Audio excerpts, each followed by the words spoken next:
Você tem filhos, netos, sobrinhos ou ainda cuida de crianças profissionalmente? Eu quero deixar uma dica de leitura para vocês hoje. O Monstrinho da Tristeza, de Agnes Raunheimer Lima, com ilustrações de Rafa Rodrigues. Então bora tomar um café e bater um papo? Olá, eu sou Rodrigo César e você está no meu canal.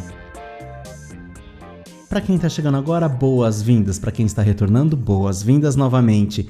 Eu sou psicólogo da abordagem da psicologia analítica, que também é conhecida como psicologia junguiana, porque foi fundada pelo psiquiatra suíço Carl Gustav Jung. Aqui no canal a gente sempre fala sobre arte, cultura e comportamento. Eu trago para vocês sempre dicas de leitura, faço análises de livros, músicas, filmes, com a ótica da psicologia analítica. Alguns vídeos a gente também fala sobre comportamento, sobre conceitos técnicos da psicologia analítica. Então se inscreve aqui no canal, toca o sininho para receber as notificações de novos vídeos. A gente também tem aqui algumas lives que eu faço lá no Instagram, Rodrigo César Psi. Algumas lives de lá eu republico aqui porque eu acho que chega para você também que não tem acesso ao Instagram ou não usa essa rede social. Mas algumas lives eu acho pertinentes que a gente coloque aqui também. Mas bora pro livro. Esse livro, O Monstrinho da Tristeza, gente, olha que coisa linda. A ilustração são as ilustrações, né, do Rafa Rodrigues, é um ilustrador de mão cheia, mas a gente também tem aqui o conteúdo do livro, né, da Agnes, porque ela é pedagoga, né? Então é um livro pensado para criança, voltado para criança. É o 49º volume da editora Ma Petite Amélie, né? Eu acho bem interessante. Então, gente, não, é um esmero esse livro. Olha que coisa linda. E eu conheci esse livro através do Diego Monfray, que é filho da Agnes e que fez toda a diagramação aqui, o projeto gráfico também desse livro. Então, eu não quero dar spoiler, gente, mas deixa eu ver aqui. A capa, né? Primeiro a capa, uma lindeza só, sem tamanho, né? Aqui. Mas por que esse livro é importante? A gente vai falar sobre isso. Olha só, que cuidado, que lindeza, gente, que lindeza. Será que eu posso passar aqui, Agnes? Você vai brigar comigo se eu mostrar alguma página? Alguma página? Aqui, olha que lindeza. E tristeza também, né? Oi, tem alguém aí? Né? Então a gente começa aqui já com o Monstrinho da Tristeza, que é lindinho, mas no dia a dia a tristeza a gente sabe que não é legal. Esse livro é legal também para adultos, né? E eu vou explicar por que já do ponto de vista psicológico. Olha que lindeza, não vou mostrar muito não, gente. Não dá print na tela, vocês comprem o livro. Eu vou deixar o link para compra do livro aqui na descrição, né? Mas olha só que coisinha que linda, que assim, não vou mostrar muito não, tá, gente? Não vou mostrar muito, mas eu vou falar a respeito. Vamos ler a contracapa do livro, porque acho que isso, a quarta capa, né? Acho que isso vai trazer a nossa introdução real aqui ao tema do livro. Há sentimentos com os quais muitas vezes não sabemos lidar. Sabe aquela sensação de aperto no peito? Como fazê-la ir embora? O Monstrinho da Tristeza aborda os sentimentos e como as crianças podem lidar com eles. De forma delicada e sensível, ele ajuda os pequenos a conviver com diferentes sensações, muitas vezes difíceis de expressar. Bom, vamos fazer um panorama geral. A gente está em setembro amarelo. Esse livro foi lançado dia 31 de agosto, aqui em São Bernardo do Campo, na Biblioteca Monteiro Lobato. Teve um evento com a criançada toda para brincar também. Mas do ponto de vista psicológico, né, a gente sabe que para as crianças, muitas vezes, é difícil expressar o que elas estão sentindo, porque elas não conseguem nomear aquilo que elas estão sentindo. E a conversa é um fator importantíssimo, seja a conversa falada, a conversa lúdica, né? Dentro do consultório de psicologia, a gente também tem a questão da conversa lúdica. Como que é isso? Através de uma brincadeira, a criança conta coisas pra gente, verbalmente ou não verbalmente. A gente observa as questões.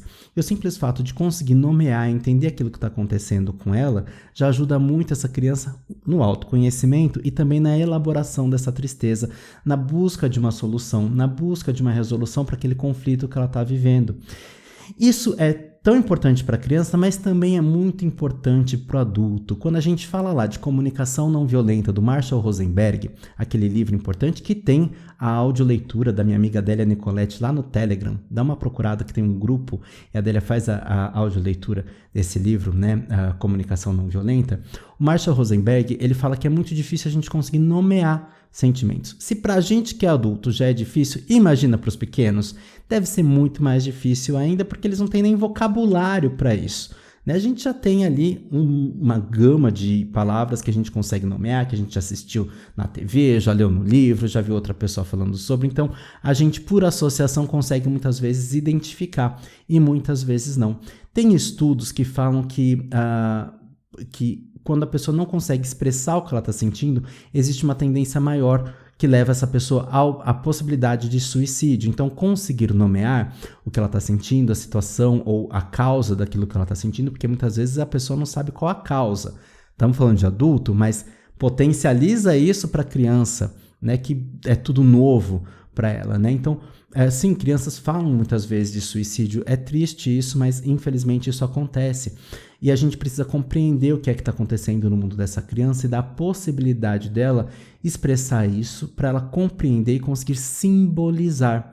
Por isso que o brincar é muito importante. Muitas vezes no setting terapêutico, né, nós psicólogos levamos as crianças para brincar, para desenhar, onde ela expressa algo, onde ela tem uma expressão do inconsciente, muitas vezes aquilo já se soluciona ou nos dá a direção para que a gente possa trabalhar e conversar com essa criança ou ilustrar algo para essa criança. Por isso que eu trabalho com contos de fada é importante, com mitos também é importante, com contos originais, mitos originais também são importantes, né? Toda a parte lúdica, né?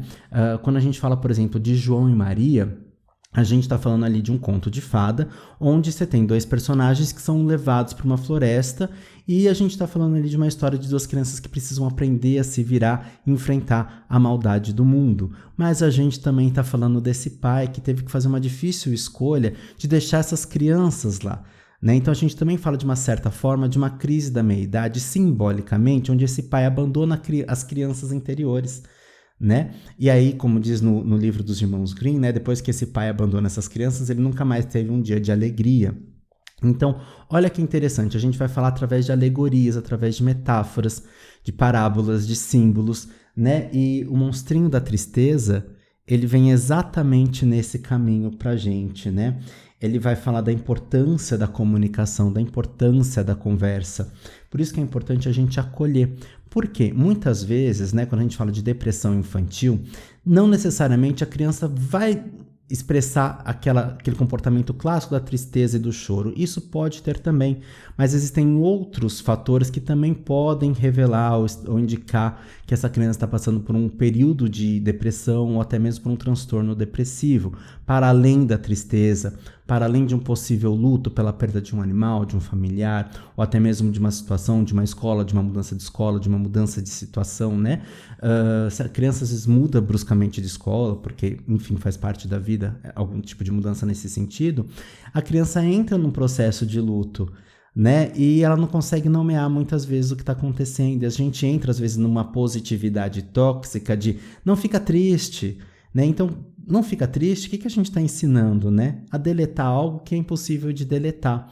Mas a criança precisa entender que na vida a gente também vai ter momentos de tristeza, de frustração, de perdas, né? Tem um livro da Judith Viorst que chama Perdas Necessárias, mas isso é para os adultos, né? Mas a gente também vai levando para essa criança a possibilidade dela começar a construir o arquétipo da sabedoria desde cedo, já que a gente sabe que na psicologia analítica, né, a gente tem ali o par complementar, puer senix, a criança e o velho.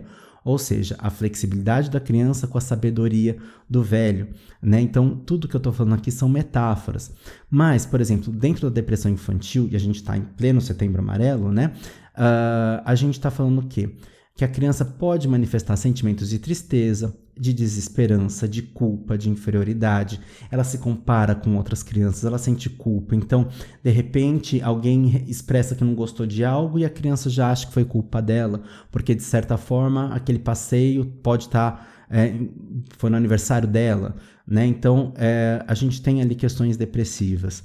A irritabilidade também pode ser um sintoma, né, de depressão. A gente não considera muitas vezes a agressividade no dia a dia como fator de depressão, mas é sim, né? Muitas vezes esse comportamento reativo, agressivo, né? Essa raiva pode sim indicar um estado depressivo. Claro que eu estou falando de sintomas isolados, mas a gente precisa aí de uma avaliação mais profunda e de um quadro total, mas que algumas coisas começam a aparecer, vamos colocar um pouco de atenção, vamos pensar o que pode ser feito, às vezes consultar o pediatra, um profissional da psicologia também, né? Ou até mesmo a orientação pedagógica, de uma coordenação pedagógica de uma escola, né? Às vezes, muitas vezes, a gente consegue ali ter indícios e ampliar a visão para aquilo que precisa ser feito para o cuidado dessa criança, né?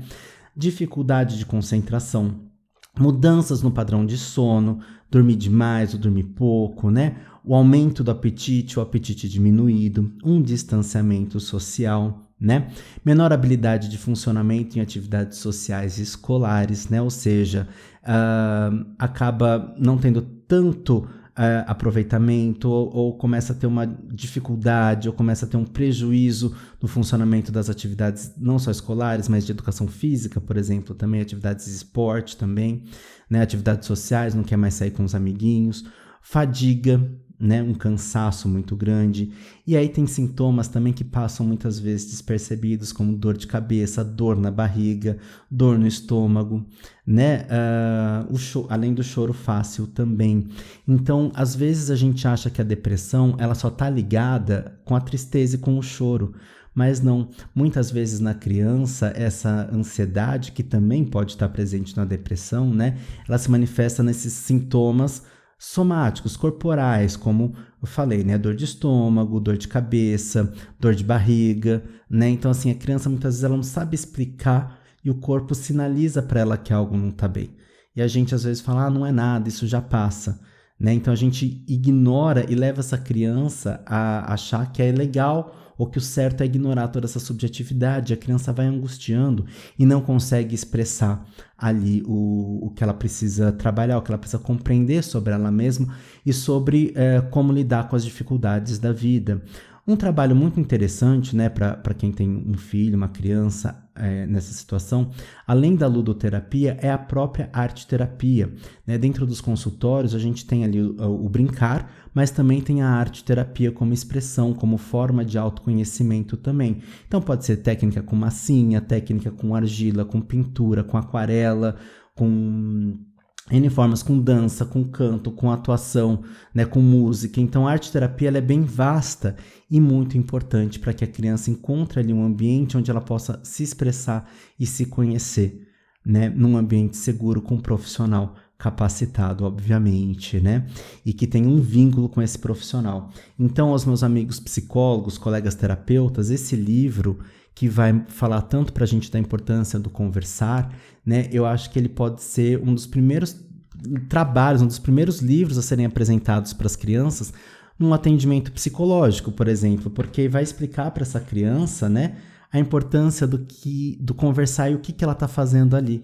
Porque não é uma das primeiras perguntas que a gente faz para a criança, você sabe por que você está aqui? Né? Se a gente dá para ela um material tão lindo, tão rico, pedagógico, né? Porque a terapia também tem seu fator pedagógico, né? E educacional, né? Eu acho que ela vai ficar encantada, né? E é muito fofo, gente. Eu tô encantado com o trabalho.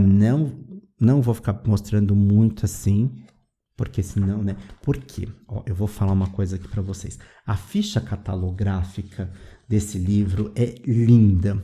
Ó, não sei se vocês conseguem ver aqui, tá focando, meninas? Olha que coisa linda que a gente tem aqui, né? Não sei se focou, mas, por exemplo, tem lá copyright, aí tem o símbolo, aquele Czinho do copyright, né? E aí eles explicam, né? Tem uma setinha puxando assim, o símbolo de copyright indica quem tem direitos os direitos do livro, nesse caso é a Agnes.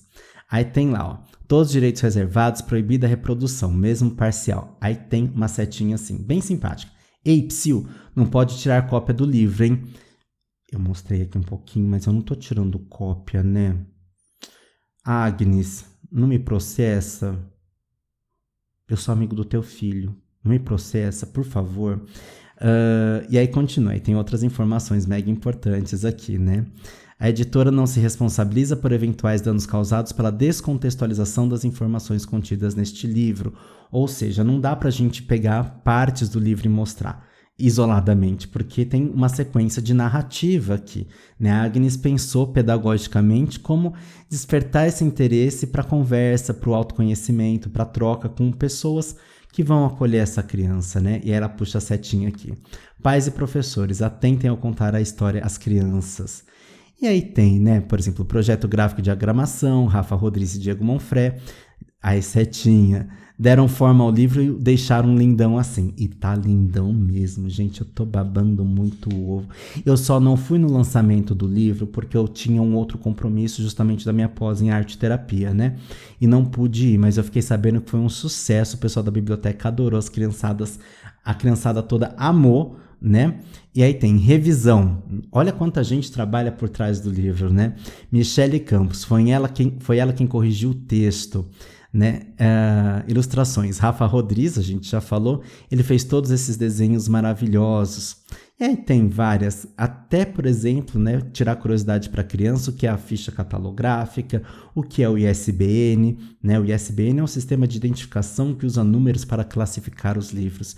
Então, isso aqui já desperta na criança, né, a curiosidade de quando ela pegar um outro livro, ela buscar essas informações também. Quem está por trás do livro? Né? Porque às vezes a gente acha que o livro é só o autor, mas não, tem toda uma equipe por trás. Ainda mais esse livro que tem ilustrações, né? E toda uma diagramação bonitinha aqui, ó, bonitona, né, gente? Bonitona. Olha, tem até dedicatória aqui. Será que eu leio a dedicatória? Dedico esta linda história às pessoas de base na minha vida, meus heróis diários. Já pensou que a gente pode ser o herói de uma criança? Sim, temos uma responsabilidade. A gente gela, né? Mas enfim, meu amor maior, Diego, meu companheiro Dadá e minha luz diária, Naná. Gente, não é lindo, gente? Eu tô apaixonado. Olha a carinha da Agnes aqui atrás. Sigam a Agnes também nas redes sociais. Eu vou colocar aqui embaixo não só o link para compra, mas também o link do Instagram dela. Sigam, gente, comprem. Vocês que são pais, né, tios, familiares, profissionais, têm os seus consultórios, é um recurso maravilhoso para ter. E assim, eu acho muito fofo. E é isso. É o primeiro livro infantil que eu trago aqui para o canal, né, porque aqui é um canal voltado para o público adulto, mas nessa época de Setembro Amarelo, a gente fala muito, né, de depressão. Eu tenho vídeos aqui no canal, tem uma collab com o Tadeu Ramos aqui também, vou deixar na descrição do vídeo aqui esse vídeo. Tenho vídeo sobre depressão também voltada para adultos, para quem tem um vídeo que uma pessoa me pediu, e é um vídeo exclusivo para o familiar de quem tem depressão, né? Como que eu sou familiar do depressivo, como é que eu lido com essa situação, né? Tem esse vídeo aqui no canal também. Então a gente fala muito do mundo adulto, mas vamos cuidar dos pequeninos também. Quem sabe em breve a gente faz um para a terceira idade, porque sim, os idosos também deprimem. Aliás, esse livro seria fantástico para os idosos que às vezes não tem com quem falar, não foram habituados a conversar, né? E quem vai ouvir os idosos? Não é mesmo? Você tem um idoso na família, você conversa? Qual é a história? E se vocês fizessem uma espécie de livro de memórias, onde a pessoa conta, você anota, você desenha, bota a criança junto com o vô, com a avó, para fazer ali um material bacana, que vai ficar para ambos. Isso também é legado, né? Toda a memória, né? E nisso você estimula também essa troca. Não é legal? Vamos nessa? Quero agradecer a presença de vocês aqui no vídeo, né? Se inscreve no canal, compartilha com as pessoas, comenta. Eu gosto muito quando vocês comentam, tá bom? Me segue lá no Instagram, né? Quem quiser marcar consulta comigo, também tem aqui o link para agendamento, tem o link para o meu site também, onde você tem um pouco mais de informações sobre o meu trabalho. E é isso. Quero agradecer vocês e até o próximo vídeo. Beijo, tchau!